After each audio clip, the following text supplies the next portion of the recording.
Hello friend, जैसे कि आपको पता है कि AWS और डीजी कैटेगरी के तहत जो एडमिशन होने थे उसका एप्लीकेशन आप ऑनलाइन आप फिल कर सकते हैं। उसके लिए आपको edudel.nic.in की वेबसाइट पे जाना होगा। फिर इसके बाद आपको AWS डीजी एडमिशन वाले वेब लिंक पे क्लिक करना है। जैसे ही आप इस पर क्लिक कर देते हैं फिर इसके बाद आपको देखने को मिल जाता है यहाँ पे 1, 2 और 3। पहला है लिखा है कि registration for new user nursery pre school to class 1। अगर आप यहाँ पे देखते हैं तो सबसे पहले आपको रजिस्ट्रेशन करना होगा और सेकंड ऑप्शन पर दिखा रहा है कि लॉगिन इफ़ ऑलरेडी रजिस्टर्ड। अगर जैसे कि फर्स्ट टाइम आपने रजिस्ट्रेशन कर लिया, रजिस्ट्रेशन करने के बाद आपको फिर सेकंड में जाके लॉगिन करना होगा। अगर आप कोई भी गलती करते हैं एप्लीकेशन सबमिट हो जाने के बाद, अगर आप उस एप्लीकेशन को रिजेक्ट करना चाहते हैं, डिलीट करना चाहते हैं, तो थर्ड वाले ऑप्शन पे जाके आपको काम करना पड़ेगा। सबसे पहले हमें रजिस्ट्रेशन करना है, तो रजिस्ट्रेशन फॉर न्यू यूज़र इस पर हमें क्लिक करना है। सबसे पहले आपको यहाँ पे देखने को मिलता है is child already admitted under AWS-DG children with special need category. अगर आपका बच्चा पहले से ही किसी AWS कैटेगरी के अंदर किसी स्कूल के अंदर पढ़ रहा है तो आपको यस करना होगा, नहीं तो नो। जैसे ही आप नो पे क्लिक करते हैं फिर इसके बाद आपको अपने क्लास सेलेक्ट करनी पड़ेगी, नर्सरी KG क्लास 1। अब यहाँ पे देख सकते हैं अगर जैसे कि मेरे पास जो एक स्टूडेंट है उसका जैसे मैं फॉर्म फिल कर रहा हूँ तो उसकी एज है 20 अगस्त 2018। तो इसके अंदर क्या होता है कि जो उसकी एज हो रही है, अभी एज हुई है 5.5 साल।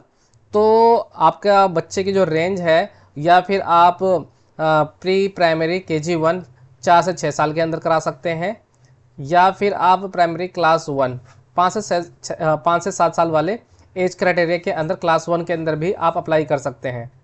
इसी तरीके से सबसे पहले आपको अपने बच्चे की एज पता करनी है, उसके हिसाब से ही आप अपने बच्चे का स्कूल में एडमिशन कराइए। अब जैसे कि जो ये बच्चा है उसका एज क्राइटेरिया, एज के हिसाब से बच्चा क्लास 1 के अंदर अप्लाई कर सकता है। यहाँ पे आपके बच्चे का नाम फिल करना है, सब कुछ आपको कैपिटल में फिल करना है। अगर मिडिल नेम है तो मिडिल नेम, लास्ट नेम है तो लास्ट नेम भी आपको भरना होगा। जैसे अगर किसी का नाम है सुशील कुमार यादव तो फर्स्ट नेम में सुशील, मिडिल नेम में कुमार, लास्ट नेम में यादव, ऐसे करके आप फिल करेंगे। फिर इसके बाद आपको मोबाइल नंबर, फिर मोबाइल नंबर के बाद ईमेल आईडी आपको फिल करनी है। अभी जैसे कि बच्चा फीमेल है तो फीमेल पे क्लिक होगा। डेट ऑफ बर्थ, अब यहाँ पे बच्चे का डेट ऑफ बर्थ आपको सेलेक्ट करना है। इसके बाद proof of date of birth, आपके पास बच्चे का क्या बर्थ सर्टिफिकेट है, या जैसे कि यहाँ पे बर्थ के लिए क्या क्या दिया हुआ है, birth certificate under the birth death and marriage certification act 1969। फिर दूसरा है hospital auxiliary nurse and ANM register record, anganwadi record, declaration of age of the child by the parent और गार्जियन। इसका मतलब ये है कि अगर आपका SDMC NDMC यानी आपके बच्चे का बर्थ सर्टिफिकेट नगर निगम से बना हुआ है तो आपको सबसे पहले वाले ऑप्शन से आपको देखना होगा, सेलेक्ट करना होगा। अगर आंगनवाड़ी ने ANM ने आपके बच्चे का बर्थ सर्टिफिकेट दिया है तो सेकंड ऑप्शन, अगर आंगनवाड़ी ने आपका बर्थ रिकॉर्ड दिया है तो ये, या फिर अगर आपके पेरेंट किसी एक लेटर पर लिख के दे दें बच्चे का बर्थ ये है तो वो भी चल जाएगा। अभी हमारे पास नगर निगम के थ्रू SDMC NDMC के थ्रू जो बर्थ सर्टिफिकेट इशू होता है वो हमारे पास है, तो हम फर्स्ट पे क्लिक कर देंगे। अब यहाँ पे क्या है कि आपको आपकी एनुअल इनकम डिफाइन करने के लिए बोल रहा है। यहाँ पे लिखा हुआ है कि total annual income of both the parents from all resources.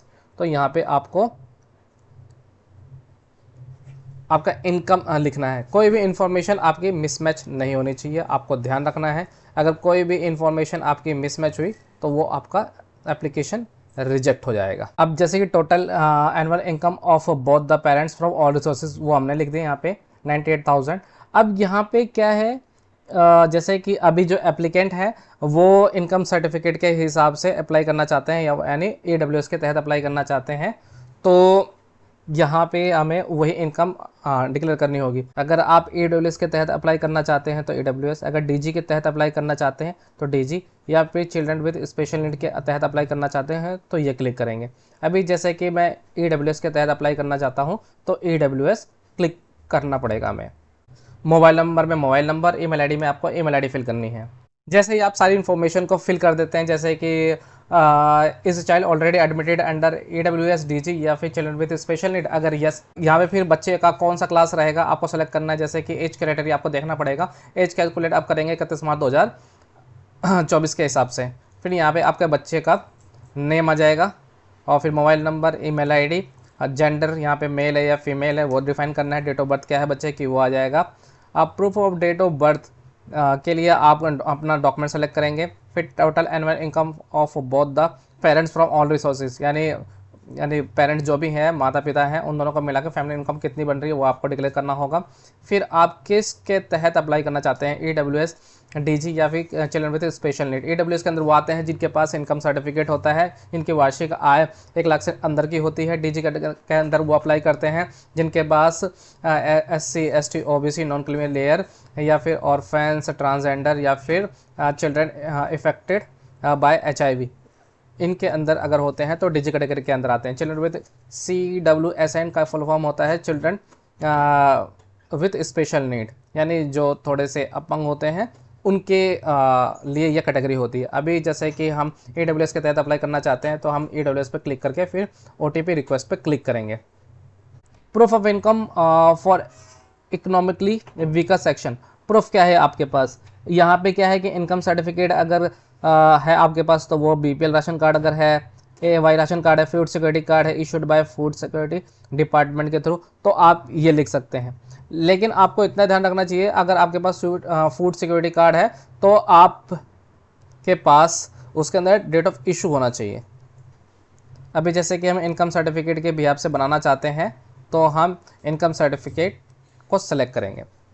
अब यहाँ पे क्या है कि second option annual income proof certificate issued या अप्लाइड फॉर। इशूड का मतलब ये है कि अगर आपके पास इनकम सर्टिफिकेट है और जो कि 6 मंथ के लिए वैलिड है, दिल्ली से बना हुआ है, तो अगर आपके पास पड़ा हुआ है यानी तहसीलदार ने इशू कर रखा है, उसकी वैलिडिटी अंडर 6 मंथ के अंदर का है तो आप इशूड पे करेंगे। अगर आपके पास आपने सिर्फ एप्लीकेशन के लिए अप्लाई किया है और आपके पास सिर्फ एप्लीकेशन नंबर है तो आप अप्लाइड फॉर पे क्लिक करेंगे।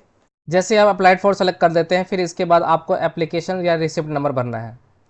इसके लिए सबसे पहले आपको, जैसे कि आपके पास अगर एक्नॉलेजमेंट स्लिप है, अगर आपने ई डिस्ट्रिक्ट दिल्ली के वेबसाइट से इसको अप्लाई किया होगा तो आपके पास एक एक्नॉलेजमेंट स्लिप आई होगी, उसके अंदर आपके पास application number, registration ID, applicant का नाम, अप्लाइड फॉर, ये सब लिखा होगा। तो सबसे पहले ये है एप्लीकेशन नंबर, आपको वो एप्लीकेशन नंबर यहाँ पे फिल करना है। जैसे आप एप्लीकेशन नंबर को फिल कर देते हैं, इसके बाद फिर एप्लीकेशन रिसिप्ट डेट, वो एप्लीकेशन किस डेट का प्रिंट हुआ है तो वो आप डेट लिख देंगे। फिर इसके बाद आपको OTP रिक्वेस्ट पे सबमिट करना है। OTP फिल करने के बाद फिर आपको रजिस्टर बटन पे क्लिक करना है, फिर ओके बटन पे क्लिक करना है। फिर आपके पास आपका रजिस्ट्रेशन ID और पासवर्ड आ जाता है। आपके पास जब रजिस्ट्रेशन नंबर और पासवर्ड आ जाता है फिर इसके बाद आपको क्लिक है टू लॉगिन बटन पे क्लिक करना है। फिर आपको रजिस्ट्रेशन नंबर पे रजिस्ट्रेशन नंबर, पासवर्ड में पासवर्ड और कैप्चा में कैप्चा फिल करना है। सब फिल करने के बाद आपको लॉगिन बटन पे क्लिक करना है।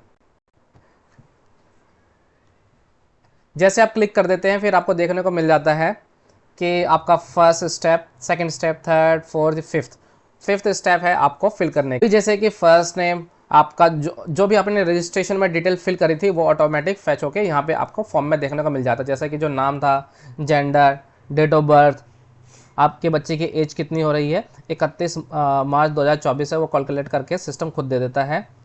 फिर आपने जो डॉक्यूमेंट टाइप सेलेक्ट करा था डेट ऑफ बर्थ के लिए वो, ईमेल ID और अप्लाइड फॉर, तो ये जो भी आपने वहाँ पे सबमिट किया था वो सारी चीज़ें यहाँ पे ऑटो पॉपुलेट हो जाती है। अब यहाँ पे Aadhaar number of the child mandatory नहीं है, अगर आप देना चाहते हैं तो दे सकते हैं, नहीं तो आप इसको छोड़ सकते हैं।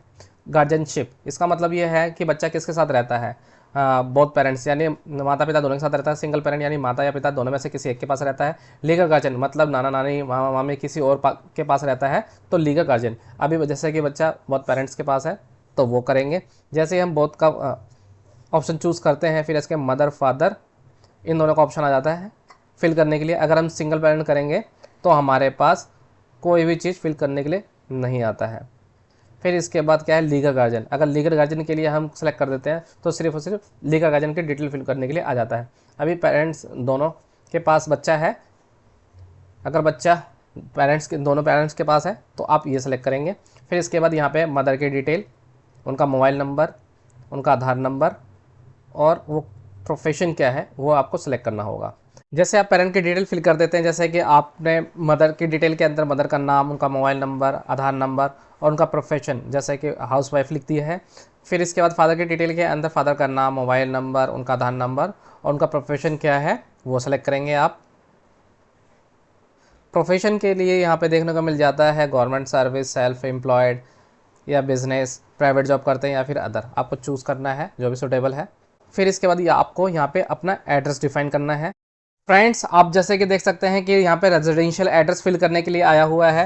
रेजिडेंशियल एड्रेस के अंदर आपको अपना रेजिडेंशियल एड्रेस पहले पूरा लिखना है, फिर इसके बाद जो आपकी असेंबली पड़ती है वो सेलेक्ट करना है। फिर जो आपके लोकेलिटी है यानी एरिया, जैसे कि अगर आप पंजाबी बाग में रहते हैं तो पंजाबी बाग सेलेक्ट करेंगे। विलेज के अंदर जो भी उसका सब कैटेगरी आएगा तो आपको वो सेलेक्ट करना है। पिन कोड पहले आपको डालना पड़ेगा। जैसे आप पिन कोड डालेंगे फिर इसके बाद आपके पास एरिया और विलेज को सेलेक्ट करने का ऑप्शन आएगा। ये मैंने आरएनडी कर दिए है, जैसे कि अभी हमें सेलेक्ट करने के लिए नहीं दे रहा था। जैसे मैंने पिन कोड डाला और टैब मारा, फिर इसके बाद एरिया और विलेज को सेलेक्ट करने के लिए इसने दे दिया। और यहाँ पे proof of present residential address के अंदर आधार कार्ड मैंने सेलेक्ट कर लिया है। फिर इसके बाद प्रीव्यू बटन पे क्लिक करना है। अगर आपका सब कुछ ठीक है फिर आपको सबमिट बटन पे क्लिक करना है। फिर इसके बाद ओके बटन पे क्लिक करना है। Information has been successfully submitted. You cannot change any information of step 1. Now go to step 2. यानी स्टेप 1 के अंदर आप कोई भी चीज़ें अपडेट नहीं कर सकते हैं। अब आपको स्टेप 2 में फॉरवर्ड होना है। अभी आपको दिखा रहा है कि 0 से लेकर 3 किलोमीटर के बीच में आपका रेंज स्कूल दिखा रहा है।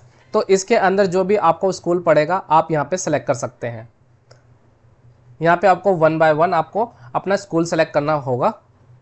0 से लेकर 3 किलोमीटर के बीच में जितने भी हो आप सारे सेलेक्ट कर लीजिए, क्योंकि सबसे ज़्यादा अपॉर्चुनिटीज़ आपको 0 से 3 किलोमीटर के बीच में जो स्कूल है उन्हीं में आपको देखने को मिलती है। सपोज़ करिए अगर मैं यहाँ पे एक स्कूल का चूज़ करता हूँ तो ऐड बटन पे क्लिक करना है। जैसे आप ऐड बटन पे क्लिक करेंगे तो आपका वो स्कूल है यहाँ पे आपको नीचे देखने को मिल जाता है। अगर आप इसको रिमूव करना चाहते हैं तो आपको डिलीट बटन पे क्लिक करना है।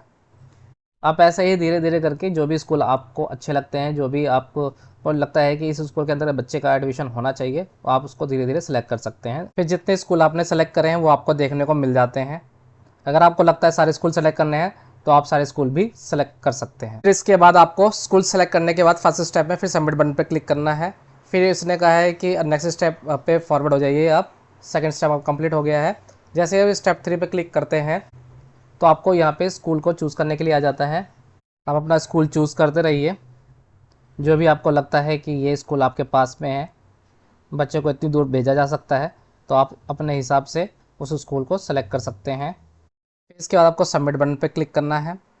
फिर इसके बाद आपको फोर्थ, इसके अंदर आपको 6 किलोमीटर तक के स्कूल दिख जाएंगे। लगता है कि ये स्कूल बहुत दूर है तो आप उसको सेलेक्ट मत करिए। 4 किलोमीटर तक के जैसे आप सारे स्कूल सेलेक्ट कर लेते हैं तो इसके बाद आपको सबमिट बटन पर क्लिक करना है। फिर 5th स्टेप पे आके आप सारे स्कूल देख सकते हैं कि आपने कितने स्कूल सेलेक्ट करे हैं। फिर इसके बाद चेक बॉक्स पे क्लिक करने के बाद फिर आपको फाइनल सबमिट बटन पे क्लिक करना है। फिर ओके बटन पे क्लिक करना है। फिर जैसे ही आप क्लिक कर देते हैं तो आपको देखने को मिल जाता है कि आपका एप्लीकेशन सबमिट हो चुका है। अब इस प्रिंट आउट को आपको सेव रखना है। आपको ये पता लगेगा कि आपने क्या क्या कौन कौन से स्कूल सेलेक्ट करे थे, तो आपको ध्यान रखना है ये प्रिंट आउट अपने सिस्टम में सेव रखना है आपको। Thank you guys.